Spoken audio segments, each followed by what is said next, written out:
কালের কণ্ঠে ডিজিটালে স্বাগত জানাচ্ছি। এই মুহূর্তে অবস্থান করছি চট্টগ্রামে ভারতীয় সহ যিনি হাই কমিশনার রয়েছে তার যে বাসভবন এবং এখানে যে ভারতীয় যে দূতাবাস সেটির ঠিক প্রধান একদম ফটকে অবস্থান করছি। চট্টগ্রামের খুলশী এলাকায় দেখতে পাচ্ছেন আমার সামনে এই বাসভবনের যে নিরাপত্তা,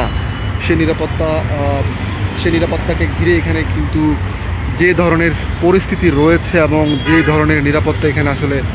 মোতায়েন করা হয়েছে সেটি দেখানোর জন্য যুক্ত হয়েছি কালের কন্টেন্ট ডিজিটালে। গতকাল রাতে 9:45 সিঙ্গাপুরে চিকিৎসাধীন অবস্থায় জুলাই আন্দোলনের অন্যতম নেতা ইনকিলাব মঞ্চের যিনি প্রধান ওসমান হাদি, তিনি পৃথিবীর বুক ছেড়ে বিদায় নিয়েছেন। বলা যায় তিনি এক প্রকার শহীদ হয়েছেন। সে ওসমান হাদির মৃত্যুর পর এখানে কিন্তু যারা ছাত্র জনতা এসে কিন্তু জড়ো হয় এবং তারা কিন্তু ভারতীয় দূতাবাসের সামনে বিক্ষোভ কর্মসূচি পালন করে এবং এরপর এখানে কিন্তু উত্তপ্ত পরিস্থিতি তৈরি হয় বিভিন্ন স্থান থেকে, বিশেষ করে চট্টগ্রাম নগরীর খুলশী, জিসি মোড় এবং বিভিন্ন স্থান থেকে এখানে ছাত্র জনতা এসে জড়ো হয় এবং এরপর এখানে কিন্তু বিক্ষোভ কর্মসূচি পালন করা হয়। একই সাথে দূতাবাসের সামনে হট্টগোলের সৃষ্টি হয় এবং এরপর আইন শৃঙ্খলা রক্ষাকারী বাহিনীর সদস্যরা এসে পরিস্থিতি নিয়ন্ত্রণে নিয়ে আসেন এবং এখন যে সবশেষ যে পরিস্থিতি এখানে কিন্তু যে সেই সড়কটি কিন্তু বলা যায় যেই দুমুখী যে সড়ক বলা যায় এক মুখে আসলে চলাচল রাখা হয়েছে এবং অন্য পাশে কিন্তু বন্ধ করে দেওয়া হয়েছে এবং এখানে যে নিরাপত্তা জোরদার করা হয়েছে সেই নিরাপত্তা জোরদারের যে পরিস্থিতি সেটি দেখানোর চেষ্টা করছে। সেনাবাহিনীর সদস্যরা বলা যায় গতকাল রাত থেকে এখানে মোতায়েন রয়েছেন এবং একই সাথে চট্টগ্রাম মেট্রোপলিটন পুলিশের সদস্যরা কিন্তু মোতায়েন ছিলেন। 4 থেকে 5 প্লাটুন সেনাবাহিনীর সদস্য এখানে মোতায়েন রয়েছেন। একই সাথে সিএমপির যারা পুলিশ কর্মকর্তা রয়েছেন তারাও সারা রাত ধরে এখানে আসলে নিরাপত্তা বলয়ে আসলে সজাগ রাখার জন্য তারাও ছিলেন এবং আমি যে এই মুহূর্তে যে এই জায়গাটিতে অবস্থান করছি আপনারা নিশ্চয়ই দেখতে পাচ্ছেন আমার সামনে যে কালো গেটটি রয়েছে এটি হচ্ছে ভারতীয় যিনি সহকারী হাই কমিশনার রয়েছেন তার যে বাসভবন এবং এখানে কিন্তু চট্টগ্রাম থেকে যারা আসলে ভারতে যাওয়ার জন্য যারা আসলে ভিসা প্রসেসিংয়ের যে বিষয়গুলো সেখানে কিন্তু এই কার্যালয় থেকে হয় এবং আমরা দেখতে পাচ্ছি আরও একটি প্লাটুন সেনাবাহিনীর সদস্য তারা এসে উপস্থিত হয়েছেন। এখন পরিস্থিতি বলা যায় অনেকটা নিয়ন্ত্রণে, তবে আমি যতটুকু খবর পেয়েছি গতকাল এখানে হট্টগোল সৃষ্টির জন্য 10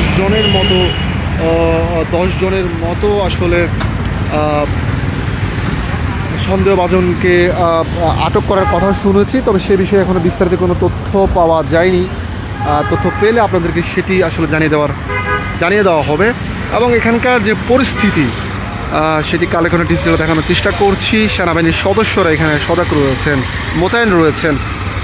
এবং আশঙ্কা করা হচ্ছে জুমার নামাজের পর এখানে আসলে একটি হট্টগোলের সম্ভাবনা বা বিক্ষুব্ধ ছাত্র জনতা তাদের যে ক্ষোভ আক্রোশ সেটি মেটাতে তারা এখানে হট্টগোল করতেও পারেন। তবে যেহেতু রাষ্ট্রের আসলে বিভিন্ন স্তরের কিছু দায়িত্ব থাকে এবং রাষ্ট্রের যে বিভিন্ন যে দায়িত্ব পালনের যে বিষয়গুলো সেই কারণে কিন্তু এখানে আসলে নিরাপত্তা বিষয়গুলো আসলে জোরদার করা হয়েছে এবং সেই নিরাপত্তা বলা যায় জোরদার থাকবে এবং আমরা দেখতে পাচ্ছি এখনই কিন্তু আসলে সেনাবাহিনীর যারা সদস্য রয়েছেন তারা কিন্তু পুরো এলাকাটি নিয়ন্ত্রণে নিয়ে রেখেছেন এবং কোনো ধরনের বিশৃঙ্খল পরিস্থিতি যাতে এখানে সৃষ্টি না হয় সেজন্য তারা কিন্তু সজাগ রয়েছেন। আমি একেবারে একটু জুম করে দেখানোর চেষ্টা করি, এটি হচ্ছে ভারতীয় যিনি চট্টগ্রামে যিনি সহকারী হাই কমিশনার রয়েছেন তার যে বাসভবন, তার ভবন কিন্তু এখানে এবং এখানে যারা আসলে চট্টগ্রাম থেকে যারা ভিসা প্রসেসিং করেন তাদেরকে কিন্তু প্রতিনিয়ত এখানে আসতে হতো এবং সেই বাসভবন এবং যে কার্যালয় সেটি কিন্তু একেবারে নিরাপত্তার চাদরে ঢেকে দেওয়া হয়েছে এবং অনেকে বলছেন বিগত 30 বছরে আসলে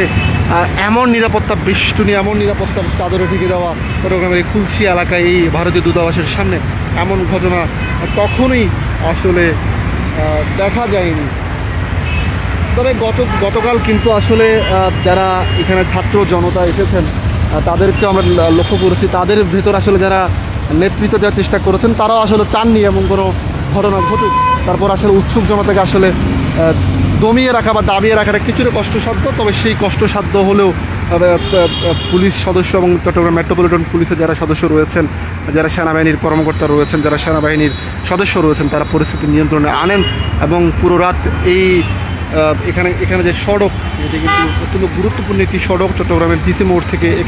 একেখান যাওয়ার যে সড়ক এবং একেখান থেকে অলঙ্কার একেখান হয়ে যারা আসলে ঢাকামুখী যে সকল যানবাহন চলাচল করে তারা কিন্তু এখান দিয়ে এই সড়ক দিয়ে চলাচল করেন এবং এই সড়কটি কিন্তু এই মুহূর্তে বন্ধ রাখা হয়েছে যাতে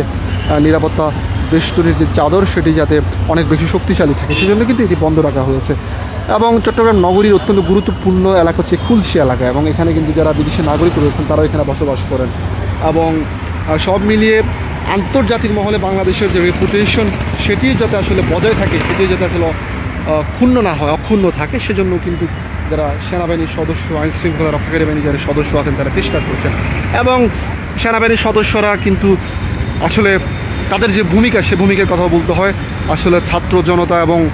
সবাইকে সমন্বয় করে আসলে পরিস্থিতি নিয়ন্ত্রণ রাখার যে বিষয়টি তারা সেটি চেষ্টা করে যাচ্ছেন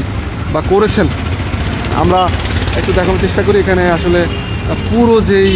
এলাকা দুপাশে বন্ধ করে রাখা হয়েছে, আমরা একটু দেখানোর চেষ্টা করি। এখানে সেনাবাহিনীর সদস্যদের যেই বহনকারী যে গাড়িগুলি সেগুলো আসলে সারিবদ্ধভাবে রাখা হয়েছে এবং পাশে বন্ধ করে রাখা হয়েছে, সেনাবাহিনীর সদস্যরা মোতায়েন রয়েছেন। একই সাথে গণমাধ্যম কর্মীদের ভিড়ও আছে এখানে। তবে সকাল থেকে পরিস্থিতি নিয়ন্ত্রণে কোনো ধরনের কোনো অপ্রীতিকর ঘটনা এখানে ঘটেনি, সব কিছু আসলে বলা যায় শান্ত স্বাভাবিক। তবে সড়কটি যে বন্ধ আসলে বলা যায় 500 মিটার মতো সড়ক বন্ধ রয়েছে এবং সেনাবাহিনীর সদস্যদের কিন্তু দেখানোর চেষ্টা করি তারা কিন্তু মোতায়েন রয়েছে। তো জুমার নামাজের পর সারা দেশে যেই বিক্ষোভ কর্মসূচি সেটি হবে এবং তার প্রভাব চট্টগ্রামে পড়বে, কারণ চট্টগ্রাম জুলাই আন্দোলনের অন্যতম একটি আসলে বলা যায় অনেক বড় একটি জায়গা যেখানে আন্দোলন সংগঠিত হয়েছে। এখানে ওয়াসিম আকরাম থেকে শুরু করে শান্তরা কিন্তু এখানে শহীদ হয়েছেন জুলাই আন্দোলনে। এখানে বলা যায়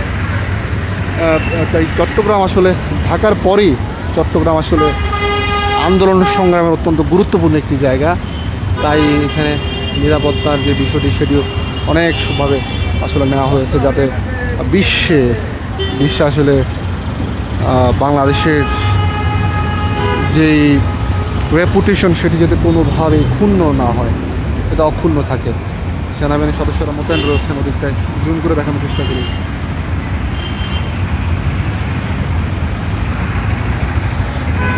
এখন প্রায় ঘড়ির কাঁটায় 11টা,